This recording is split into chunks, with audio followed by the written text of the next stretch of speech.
In this week's episode, we talk about a staple of 90s gaming TV returning for yet another series. We have a whole slew of retro gaming compilations to sink our teeth into. And did Sonic Team finally make a great 3D Sonic game? And this is episode 73 of the Retro Gamer Dads podcast, the podcast for everything retro and retro inspired. As we normally start, what we've been playing this week? What we've been playing. Well, for a start, we finally completed Grounded. We finally did.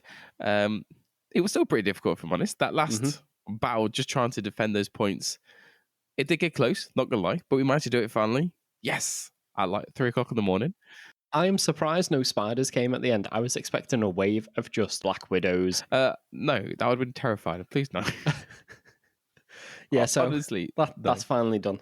However, I experienced my first payback wave, which I was like, oh no, I'm getting absolutely destroyed. It's a single fire ant. Oh, is that all it was? It was a single warrior fire ant that I killed and went, oh, you finished? I'm like, what? I was expecting like loads of them like you had with the spiders, but the rest of them must have got lost on the way. But otherwise, we've been playing your favourite thing. No surprise, I have been playing Sonic Frontiers, and that's completed 100% now. So you 100%ed it? Yeah, I've 100%ed it on the Xbox. Because when I spoke to you last, you were in the middle of working your way through the islands trying to complete them all. Yes. I've done the first island. I decided to 100% that island first before I went on to the next one. Mm-hmm. So I'm working my way through the second island at the minute, which, again, I'm actually really enjoying it. I'm really enjoying it. There's a few little things, the open zone part that they call it, and then going into some of the stages can sometimes be a little bit jarring because the physics is different between the two of them. Well, especially if we're going to like you're being complete 3D where you're open, able to change your camera how you want to a fixed side-scrolling 2D, platform. You're like, oh, okay, I can't change it. It's not even that transition. It's little things like his acceleration and the fact that you can upgrade your character in the open world and it doesn't follow through to the actual cyberspace stages. No, I do agree.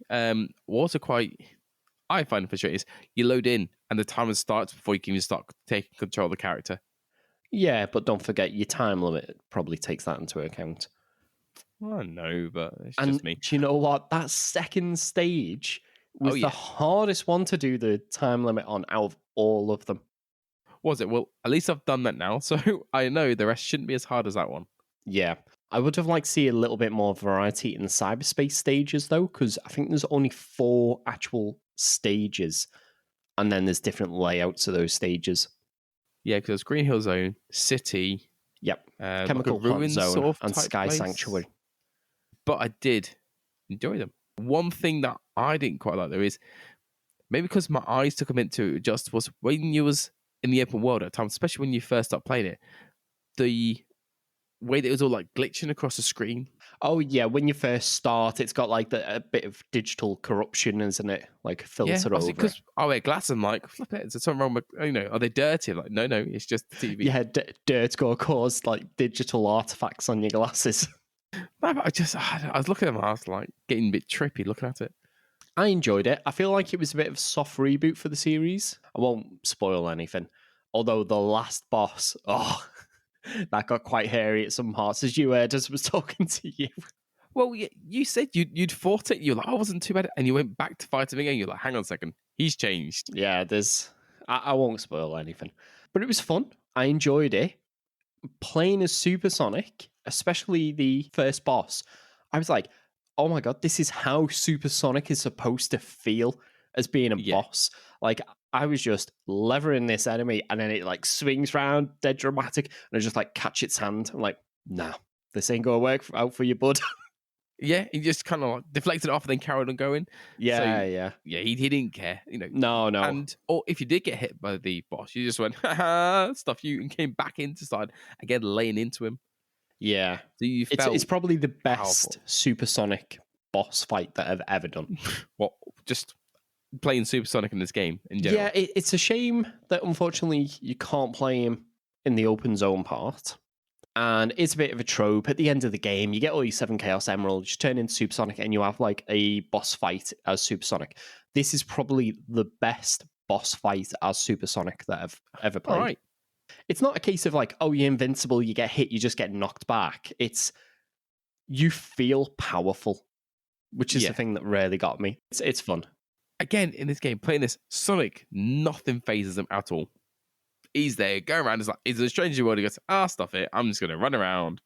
Kind of rolls to the punches, doesn't care. Yeah. Nothing phases him. He sees these massive titans. He's just going, all right, let's have some fun. And he just doesn't care. And it just kind of shows you how, I say it's quite brazen, isn't he? Just like, yeah, he always seems quite positive and quite chirpy. I won't spoil anything for later on, but I did mention, as the game progresses, though, you can see he's physically struggling, but still keeps the same sort of mentality and pushes through. The game's not perfect, by a long shot, and the popping on the objects is so distracting.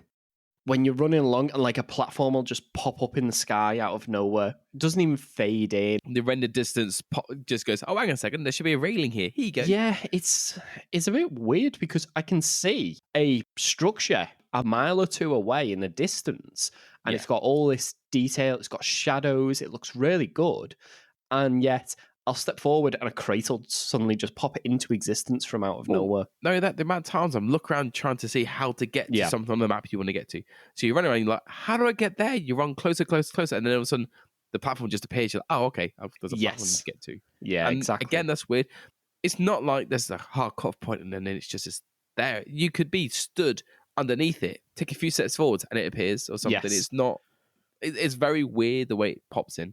Yeah, no, I agree with that. And it's a graphical issue. And in most instances, it doesn't affect how you actually play the game. But there has been times, as you say, you're trying to plan a route and look into distance and you're thinking, how do I get over there? And there's like a load of platforms that you can jump on that you just can't see. Or as you're barreling at really high speeds, you're trying to plan your footing and you're like, where do I go? And it's only at the last second you'll see something, you might overshoot it or miss it because you hadn't compensated your direction for it. Yeah, exactly. However, sometimes like the railing you use to traverse across the island, that's always there. Yeah. Some of the railings appear out of nowhere, and then some of them you can see from a mile away. It's exactly. So it's a bit weird. I'm still not keen on there being so many railings just hovering in space, though. Yeah. I think it makes it look a little bit untidy. Because it's not just a couple, there's tons of them. Yes. I don't mind the ones along the floor, they're fine. But the hovering just above the floor, but you can get past that part, don't worry.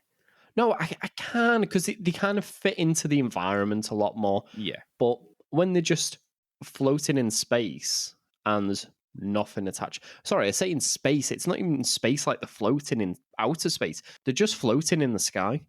And I think it just looks a little bit messy. But I really enjoyed that every enemy isn't just a case of keep tapping home and attack. Each one's like a little puzzle. You have to combo out. You know, there's different ways to beat them effectively and quickly. Yeah. And that's the thing. With the combat, I was a bit concerned of how it was going to flow. And I wasn't sure how well it will go together, but it's a lot better than I thought it was going to be. Yeah. I will tell you this. The stomp where you hit B in the middle of a combo, honestly, it's one of the better moves in the game. Or is it? Does so much damage for how long it takes to activate. I have got the biggest bugbear though about this game. Go on. Upgrading your speed and the ring capacity. Oh, yeah. I completely agree. So go on, do you want to explain what the issue with it is? Yeah, so to upgrade them, you have to collect these, I don't know, we'd say local residents called Cocos. Yeah. And return them back to the leader.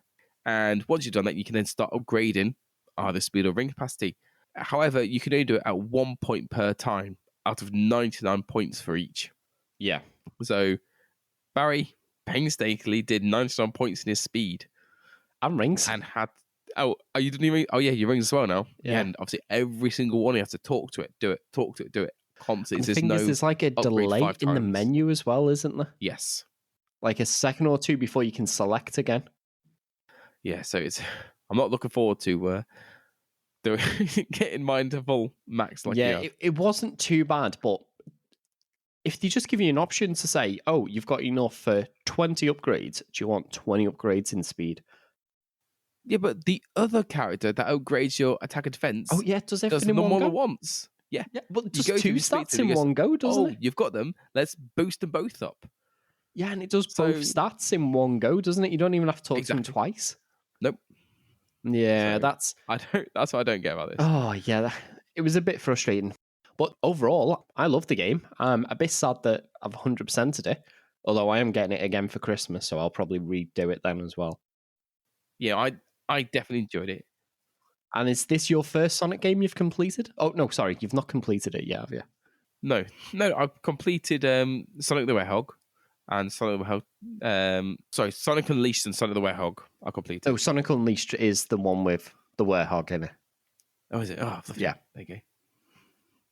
I thought it was another one, but I've definitely completed the Hedgehog, and I've now completed another one as what it is. This will be my third. I am planning on completing this because I'm really enjoying it. And for an open world, I don't feel like it's one that you can easily get lost in, which we tend to do when we're playing open world games, as we Oh, mentioned before.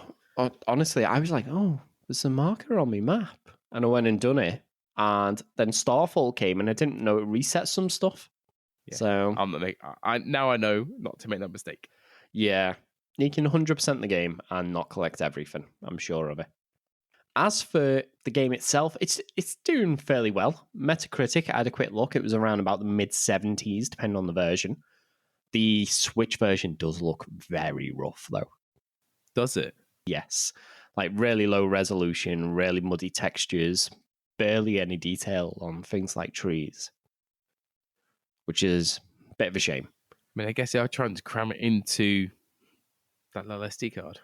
Well, it's not so much the capacity of it. I think it's just the capabilities of the Switch. Oh, really? Again, don't forget, it was old tech when it came out in 2017. It's... Oh, yes, 5 years been out Yeah. for. Even the base Xbox One is more powerful than the Switch. I'll probably still play through it. It'll be me game to play on the low.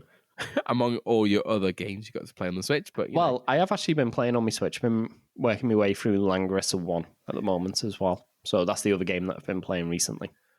Okay, fair enough. And as for a Sonic game, it's actually achieved the biggest concurrent play base on Steam of any Sonic game ever, with 19,181 concurrent players, which is good. It's not going to beat anything like, I don't know, Call of Duty, which I think has like 180,000 players concurrently on it. But it's good that it's probably one of the best played Sonic games on Steam. It's going in the right direction, definitely. That's just on Steam, though. Obviously, if you think about how many playing it on other consoles and that.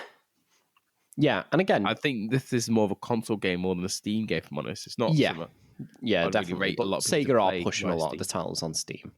Yes. And again, it's not how many they've sold, it's just how many concurrent players. And before we carry on talking about any more games, we do our shout-outs as always. Yes, so a massive thank you to both Bobby Socks and Short Gizmo for your continuing support. It really is appreciated. Yes, thank you very much. Seeing as this is your realm of expertise, I think you need to lead the way with this one. So you're trying to say that mold? Is that what you're trying to say? Yeah, of course. Kids these days. Right. It's a great time if you love compilations of really old games, because we've got not one, not two, but 3 of them available to purchase or pre-order at the moment. Bizarrely enough, before Christmas. I mean, it's almost as if this time of year, although in all fairness, 2 of them are for pre-order and they are from limited run games, so they will only get here before next Christmas. First one is Neo Geo Pocket Color Collection 2, which is for the Nintendo Switch and is available physically through limited run games. I remember you saying that you had a Neo Geo. I never had one. Oh yeah, Neo Geo Pocket is honestly... I'll have to bring it in. It's fantastic, even if it's not switched on, just as a fidget toy. Oh, is it? Yeah, it's got the most satisfying little... It's like a micro switch cross between like a D-pad and an analog stick. And it is amazing. It's fantastic for playing the fighting games on the system as well. And unfortunately, no console that I'm aware of since it has ever had that sort of input, which is a shame. Oh, really? Oh. Yeah. Honestly, I'll bring it. You need to have a little fiddle with it to appreciate it. Don't want to fiddle with your toy. Yeah, fiddle with my stick. So the new pack comes with 10 more Neo Geo Pocket Color titles, and is obviously Volume 2, following on from last year's Volume 1. And I'll be honest, the games list isn't as good as last year's. Oh, is it not? No. I think they put all the fantastic games on last year, and this year they've kind of like, oh, what games can we get rights for? You've got quite a few sports games, haven't you? Exactly. If half of your games is made up by generic sports games, you know that you've ran out of titles. Yeah. Somehow, I don't think there's going to be a volume 3 of this collection. Going through the games, first one, SNK vs. Capcom, Card Fighters Clash. Last year, we got the proper SNK vs. Capcom fighting title. This time, we get the card game. Bizarre one. Big Band Pro Wrestling. You got a fighting game. Yeah, it's a wrestling game. Yeah. It's quite basic, but quite arcadey. It's all right for a little distraction, but it's not that in depth. Now, probably one of the titles to buy this collection for is Biomotor Unitron, which is an RPG, and it's quite sought after. It typically goes between about £70 to £150 on eBay. Okay. So, if you want to play the games, nice cheap way to. Well, play it, I guess. it's the only cheap way to play it other than emulating it, to be honest. And as an RPG, it's okay if I remember right. I have played it. I knew someone who actually had it. And if I remember right, you make like a robot. It's a bit like Pokemon. Okay. But instead of collecting robots, you collect parts and you can make up your own robots. Okay. So next we've got Mega Man Battle and Fighters, which again is one of those that if you was to purchase the game, it's £250 on eBay. So yes, this is quite a sought after one. Yeah.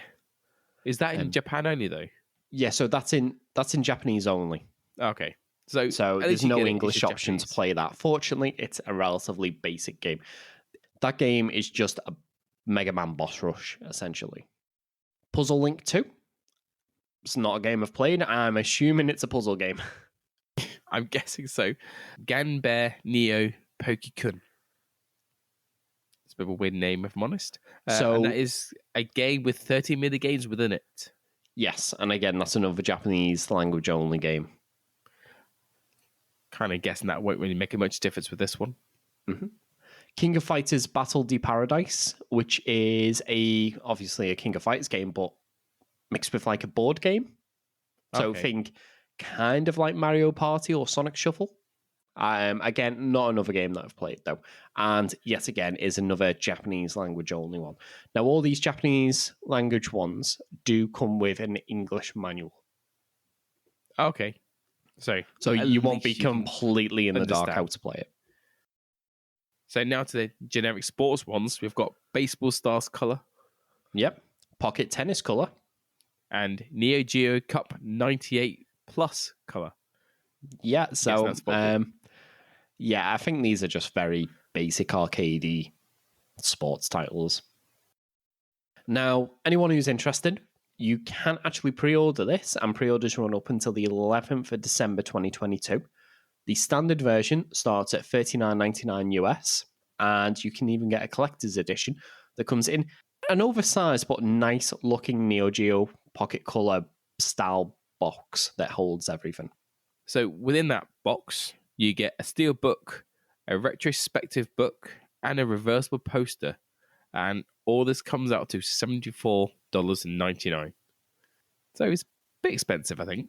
Yeah, I just don't feel like it's the same sort of caliber as the previous volume was, which, in all fairness, was mostly beat-em-ups, but is also kind of what SNK were known for.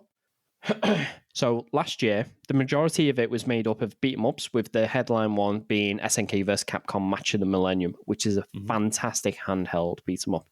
But then you also got things like Metal Slug, First Mission, Fatal Fury, King of Fighters, Samurai Showdown. Metal Slug games were awesome. I remember playing the Metal Slug games on arcade machines. Yeah, like, bear in mind, these are really basic handheld versions of them, but they all play really well and keep the spirit of the actual arcade.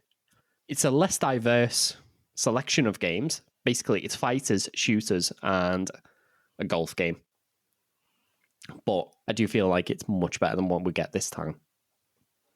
I know. I think arcade style games would be the way to go. You know, more games similar to Metal Slug Well, again, SNK, they were known for their arcade games, but the Neo Geo Pocket, unfortunately, didn't have a long and illustrious career as handheld Yeah. that anyone cared for, except me, because it clicked. It was a really rare.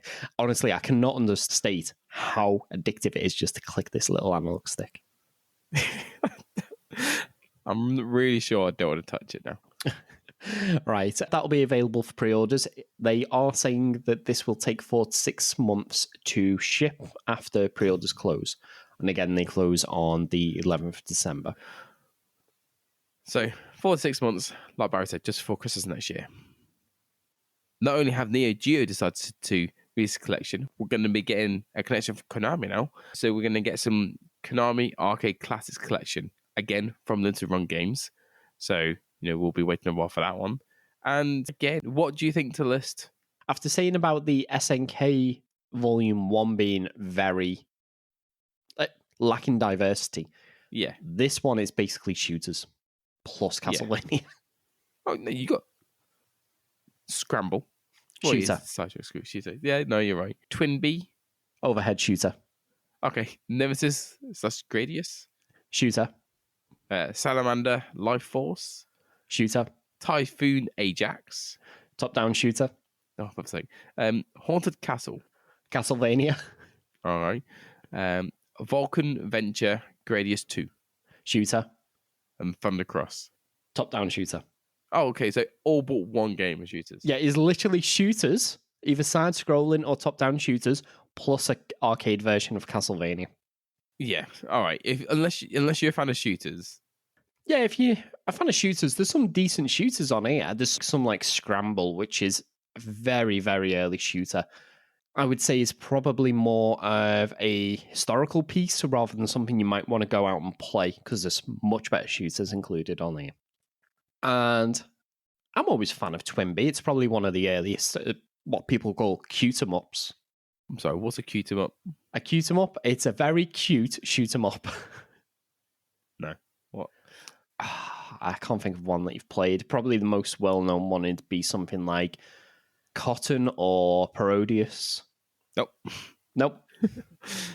As I said before, kids these days. Now, I think this is a good selection of games, if not very diverse. And there are a couple of different versions that you can pick up. Starting at $34.99 US, you just get the standard version. And this is available for the Nintendo Switch and the PlayStation 4. Adding on for this, you have the limited edition with a reversible cover, an NES-style dust sleeve, and a reversible poster and soundtrack CD. And that starts at $64.99. And if you really like shooters, plus Castlevania, and you have far too much money to spend, for $159.99 US, you can pick up the Ultimate Edition, which includes everything in the limited edition, plus a steelbook, an arcade token, a Vic Viper metal figurine, a miniature arcade that plays video and sound, and a History of Konami Arcade Classics book. Not gonna lie, that does sound pretty cool, but unless you've got the space to have it out and the money to pay for it, I think it's only tiny. Nowadays, it's only a little tiny arcade. Oh, really? Okay. Yeah, it's not one that you can play games on. It plays a little video, from what I can tell. Oh, okay. Yeah, £160, $160. Sorry. That's a lot of money. Oh, and it comes in a really big box. Oh, okay. I think that's far too much for a collection like this. The game is already available. If you want it digitally, this is just a physical release. Yes. If you do want a digital version of this, you can already pick it up on the PlayStation 4, Xbox One, Switch, and Steam. I don't know. Is this something that you would pick up? Me personally, if it was on sale as a digital title, I'd probably pick it up on the Xbox. I do like shoot 'em ups, but I probably would go more towards like the bullet hell sort of games. Yeah. Now, the pre-orders for this collection do run up until the 25th of December. Yes. And again, bear in mind, they say it'll take between 4 to 6 months once pre-orders end to get shipped out to you. Come on, take us over the next collection. First of all, before we go into this, I need to say I am not an Atari fan. Atari 2600 games, they are actually too old for me. I can't find a lot of enjoyment in them. Saying that, I am really excited to actually pick up this collection. So, Atari 50, the anniversary collection. And I thought, Atari 50. And at first I saw 50 and thought, 50 games? And I thought, oh no, it's 50 years of Atari. You know, it's not going to be 50 games. No, it's going to be over 100 games. So you were really surprised. Like, yes. Yeah, 100 games. And not only are they from, I thought, oh, 100 games. Yeah, obviously it's going to be all the old stuff, which is a little bit too old for me. As in, I only get enjoyment from like the Mass System SNES era onwards. And this is predating that a little bit. First of all, a lot of them, they seem to have modernized. So there's like a more modern version of Pong, a more modern version of Tank, games like that. And not only have they got 2600, 5200, 7800 games, then they start going into the 8-bit computers, which is where my interest sort of starts. Yeah. And the Jaguar and Lynx games. So they go as far from before I was born to sort of just preceding the PlayStation and Saturn and N64 era. So that's quite a breadth of titles. See, I watched the video trailer for the collection, and a lot of the games, I did recognize a few of them. Don't get me wrong, a lot of these... Well, you'll recognize a couple of them just from Ready Player One, like Adventure. Yes. In all fairness, I actually wouldn't mind giving a lot of these a try. I would happily play them. But I quite like what they're also adding in with the game as well, because it's not just the games they're adding in, is it? Yeah, it's not just a selection of games. Because so along with this, you also get interactive timelines and hours of videos with key players in the industry. So, and because they speak a lot about the different games and how the industry is affected and changed over the years, don't they? Yes. So I'm curious if they'll touch on the video game crash in the US in the early 80s, which a lot of people blame on two things: Atari and Atari's ET. Yes. Yeah, I'd be curious if they actually touch on that. There seems to be a lot of bonus features beyond outside of just the games, which I'm quite interested in. Well, it's not just a collection. It is history. It is videos added to it. Yes. And I think it's quite a unique collection to come out, because I can't really think of many collections that have ever added something like this into it. I can think of a few, but most modern ones are, oh, here's the games and here's a bit of artwork for you. Yeah. And they'll kind of leave it at that. There's very few that go, oh, here's adverts, here's interviews, here's concept sketches. Right now, I don't think we have a release date for this. No, this is out. This came out as of doing this podcast 4 days ago. All right. How do we not know about this beforehand? Well, I knew about it when it came out. I only found out the day it came out, so I'd completely missed any announcement for it. And it's relatively decent price. It's not even a full price game. It's £35. That's not bad for all this content. Yeah, I think this is fantastic. Although I just said that I'm not getting any more Switch games because I've got too many. I will be getting this on the Switch. You get it on the Switch? I think I'll get it on the Switch, yeah. I think this is kind of game, because a lot of these games are quite small, it'd be quite good for the Switch, you know, so you can dip in and out of them. Yes. So, as Barry said, it's on the Switch. It's also on the Xbox, PlayStation, and on Steam. Yes, so and for £35, as I say, I am not an Atari fan, and a lot of these games predate my interest in video games. However, I will be getting this. It looks really good. Well, I think because it has, like we said, goes on about history quite a lot. It's not just your normal box selling collection. No. So if you are a retro gamer, you like collections, this is definitely one that you should be picking up, especially if you're into Atari as well. Absolutely. Absolutely. And I say, the breadth of content in this, it looks amazing. It does. Now, moving on to our final piece. Did you ever watch Games Master either as a child or the reboot from last year? Yes, and yes. Well, great news. They're coming back. I know. Do you know what? I miss gaming shows. I remember watching quite a few when I was younger. And I was sad that they just disappeared. It was gone. So I think it's actually quite a nice return, I guess, to it. I do like how it's coming back. I quite like the new Games Master as well. It was nowhere near as bad as I expected it to be honest. No. And I do like the idea of it was obviously the entertainment was watching people compete against each other or compete to do different challenges. But they also chucked in a few extra bits like mini reviews and just going through things that are happening in the game landscape in general. Plus, it always has that very unnerving sort of aesthetic to it as well. No, it does. I'm hoping that they'll keep. Well, no, so not hoping. They will have to be keeping the same format as what they did last year. I think they might be changing it slightly. My biggest thing in the miss is, when they need to call in and say, "Oh, I'm stuck in a game." Are you thinking of Bad Influence by any chance? I thought they did on this as well. I actually can't remember. I'm doubting myself now. Maybe I'm wrong. I thought the original one used to get a call and they'd be like, "Oh, no, sorry, we wanna yeah, get because past you." I remember Patrick Moore going, "Ooh, if you know, oh, you little scrub, you can't get past this stage. Use Yeah. this level select cheat instead." Yeah, I was about to say, I'm sure it was.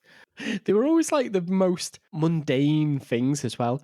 Oh, Games Master, I can't beat the boss on Sonic 2 on the first stage. And it's just like jump on its head 8 times. Apparently, there was an interview with Dominic Diamond, who was the presenter of the original run of Games Master, or at least the first couple of series. And he was saying Patrick Moore would literally come in, read his lines, not have a clue what he was talking about, and then leave.